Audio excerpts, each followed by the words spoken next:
बिस्मिल्लाहिर्रहमानिर्रहीम अस्सलाम वालेकुम। आज स्टूडेंट हम लोग बॉटनी ए में क्लासिफिकेशन ऑफ फंजाई जो है उसको स्टार्ट करेंगे। फंजाई को फॉलोइंग ग्रुप में डिवाइड किया जाता है। सबसे पहले है कार्टिडियम माइकोटा। कार्टिडियम माइकोटा जो है इनके पास ट्रू माइसीलियम नहीं होती, यूनिसेलुलर होते हैं।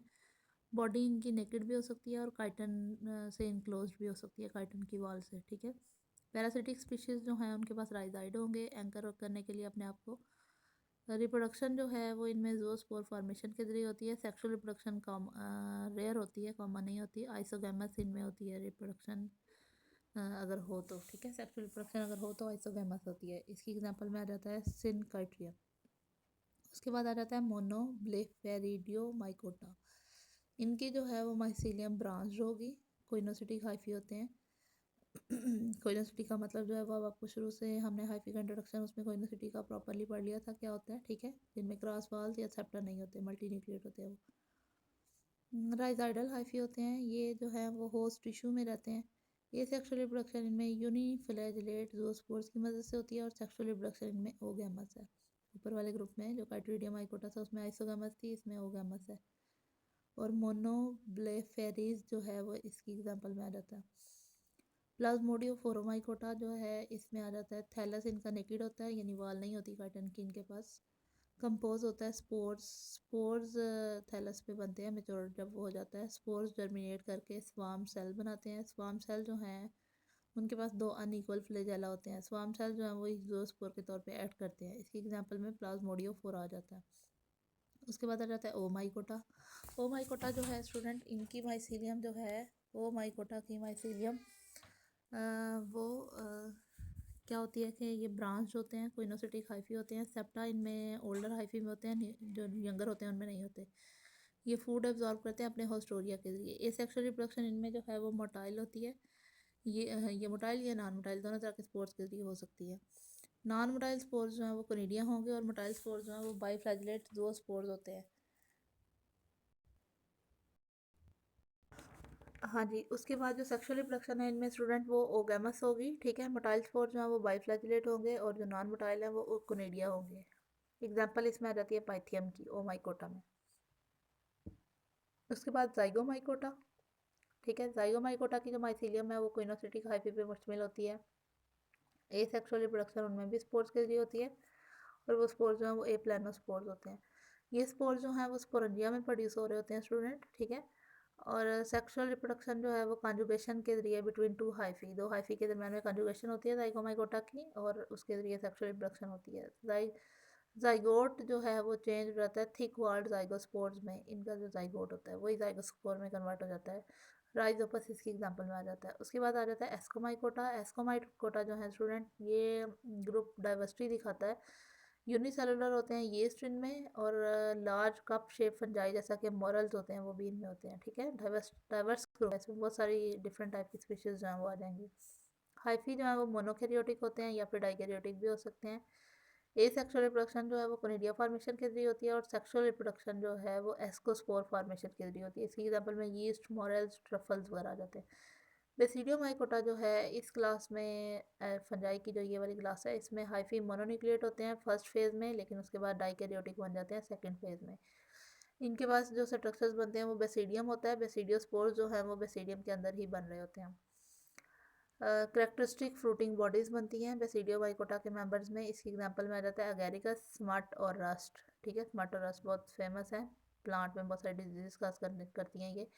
उसके बाद आ जाता है ड्यूटेरियम माइकोटा। इम्परफेक्ट फंजाइस को कहते हैं। ड्यूटेरियम माइकोटा में जो ऐसे सारे फंगस आ जाते हैं जिनमें सेक्सुअल रिप्रोडक्शन एब्सेंट होती है। ठीक है, ये एक हेटेरोजेनस ग्रुप है, इसमें डिफरेंट टाइप के स्पीशीज़ जो है वो रखी जाती हैं। बाद में अगर उन स्पीशीज़ की स्टडी के दौरान पता चल जाए कि स्पीशी में सेक्सुअल रिप्रोडक्शन पाई जाती है या ये स्पीशी किसी और मेंबर से मिलती जुलती है तो उसको जाइगोमाइकोटा, एस्कोमाइकोटा और बेसिडियोमाइकोटा में रख दिया जाता है। पैरासेक्सुअलिटी इनमें होती है।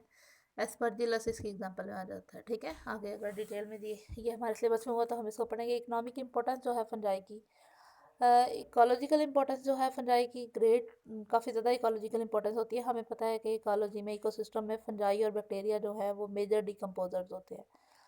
Decomposing fungi play important role in the recycling of inorganic nutrients in ecosystem. All essential nutrients will accumulate अच्छा, अगर सारी डेड बॉडी यानी कि ये बताया गया है इस आपके बुक में कि अगर सारी की सारी डेड बॉडीज अभी तक डिकम्पोज ना हुई होती तो कितना सारा जो मेस है लाइफ में अर्थ में वो क्रिएट हो गया होता और न्यूट्रिएंट्स अभी तक इतने शॉर्ट हो गए होते हैं कि बाद में आने वाली जो स्पीशीज़ हैं उनके लिए सॉइल में एटमॉस्फेयर में न्यूट्रिएंट्स जो है वो मौजूद ही ना होते।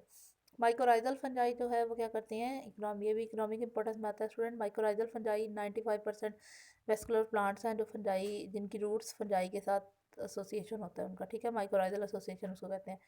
और माइक्रोराइजल फंजाई प्लांट की ग्रोथ को इम्प्रूव करती है। लाइकन जो है वो फंगस और एल्गी का आपस में एसोसिएशन है और फंगस जो है वो क्या करते हैं, रॉक को ब्रेक करते हैं और उसमें इकोलॉजिकल सक्सेशन स्टार्ट करवाते हैं, यानी रॉक में भी वेजिटेशन स्टार्ट करवाते हैं लाइकन्स जो है।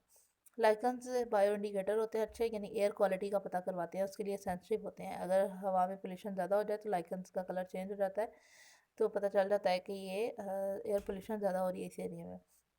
इसके अलावा फंजाई बायो रेमेडिएशन भी करवाती है। बायो रेमेडिएशन आपको पता है कि जिसमें इन्वायरमेंटल पोल्यूटेंट्स जो हैं उनको लिविंग ऑर्गेनिज्म को यूज़ करते हुए इन्वायरमेंटल पोल्यूटेंट्स को ख़त्म किया जाए, तो इस प्रोसीजर को हम लोग बायो रेमेडिएशन का प्रोसीजर कहते हैं। तो फंजाई बायो रेमेडिएशन के लिए भी इस्तेमाल होती है। तो ये हो गई फंजाई की इकोनॉमिक इंपॉर्टेंस। अब कमर्शियल इंपॉर्टेंस पढ़ लेते हैं कि फंजाई की वजह से इकोनॉमिक गेंस कौन कौन से हो रहे हैं। इकोनॉमिक लॉसेस भी हैं स्टूडेंट, तो लेकिन इकोनॉमिक गेंस जो हैं वो हम पहले पढ़ लेते हैं। फंजाई आपको पता है एडिबल, बहुत सारी फंजाई जैसे कि मशरूम्स वगैरह जो हैं वो एडिबल स्पीशीज़ होती हैं। 200 species of mushroom Agaricus species are used as food, for example morels, truffles, reindeer moss, ठीक है। ये जो है ये एडिबल स्पीशीज़ के तौर पे यूज़ किए हैं। इज़ यूज्ड रेंडियर मोस जो है ये भी एक लाइकन है, बेशक इसके नाम में मोस आ रहा है स्टूडेंट, लेकिन ये आपने याद रखना है कि ये लाइकन है। Food for reindeer and some other animals in Arctic and subarctic boreal regions. दलदली जो इलाकों के जानवर हैं उनमें कॉनिफरस फॉरेस्ट वाले जो जानवर हैं रेंडियर मोस उनकी खुराक है। और मॉरल्स और ट्रफल जो हैं ये काफ़ी ज़्यादा फेमस हैं खाने में। इसके अलावा कुछ पॉइजनस मशरूम भी होते हैं, उनके बारे में याद रखना चाहिए कि पॉइजनस मशरूम जो है वो ना खाए जाएं, यानी पॉइजनस मशरूम डेथ भी काज कर देते हैं। उन पॉइजनस मशरूम को टूडस्टोल कहते हैं। एंड इसकी एग्जांपल में डेथ कैप एक मशरूम है, अमेंशिया जो है, ठीक है, जैक ओ लैटन भी इसको कहते हैं। फूड इंडस्ट्री में इसके अलावा कहाँ पे यूज़ हो रहे हैं, यीस्ट। यीस्ट आपको पता है फर्मेंटेशन में बहुत ज़्यादा इस्तेमाल होती है, खमीर के लिए यीस्ट इस्तेमाल होती है।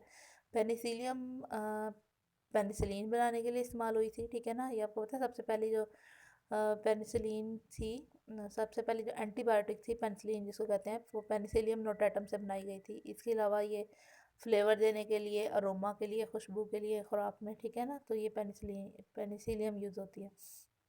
इसके अलावा एस्परजिलस जो है वो सोया सॉसेज वगैरह बनाने में, सोया पेस्ट और सोयाबीन्स वगैरह की जो है वो चीज़ें बनाने में एस्परजिलस यूज़ होती है। सिट्रिक एसिड जो है वो एस्परजिलस की स्पीशीज़ में से निकाला जाता है। उसके बाद एंटीबायोटिक्स, पेनिसिलिन जो है वह उसने वो यूज़ की गई थी। एंटीबायोटिक और अदर ड्रग्स हम अगर पढ़ें तो उसमें पेनिसिलिन जो है वो तैयार की गई थी पेनिसिलियम नोटेटम को इस्तेमाल करते हुए। अलेक्जेंडर फ्लेमिंग ने उसको बनाया था, ठीक है। उसके बाद लोवास्टेन जो है ये एक और ड्रग है पेनिसिलिन के अलावा। एक पेनिसिलिन तो एंटीबायोटिक है, ठीक है, और लोवास्टेन जो है वो एक ड्रग है जो कि यूज़ किया जाता है ब्लड कोलेस्ट्रॉल को लोअर करने के लिए। साइक्लोस्पोरिन जो है वो सॉइल फंगस में से हासिल किया जाता है जो कि किडनी ट्रांसप्लांट के लिए मतलब इम्पोर्टेंट है, कि टाइम पे इम्पोर्टेंट ये यूज़ होता है साइक्लोस्पोरिन, जो कि एक फंगस में से निकाला जाता है। एर्गोटीन जो है ये माइग्रेन जैसी जो कि शदीद सर दर्द होती है उसको कंट्रोल करने के लिए इस्तेमाल किया जाता है, ये भी एक फंगस से बनाया जाता है। ग्राइजियोफुल्विन जो है ये फंगल ग्रोथ को इनहिबिट करने के लिए यूज़ होता है और ये भी फंगस पे से तैयार किया जाता है। नेचुरल डाइज जो कि लाइकन्स जो हैं उनको नेचुरल डाइज यानी डाइज जो रंग करने के लिए, ये जो रंग होते हैं ना जो कपड़ों वगैरह पे भी किए जाते हैं, ठीक है, वो टेक्सटाइल इंडस्ट्री में जो यूज़ होती हैं डाइज, वो लाइकन से तैयार की जाती हैं। बायोलॉजिकल रिसर्च में भी फंगस का रोल है। यीस्ट जो है वो बायोलॉजिकल रिसर्च में बहुत ज़्यादा इम्पोर्टेंट होती है, यूज़ होती है।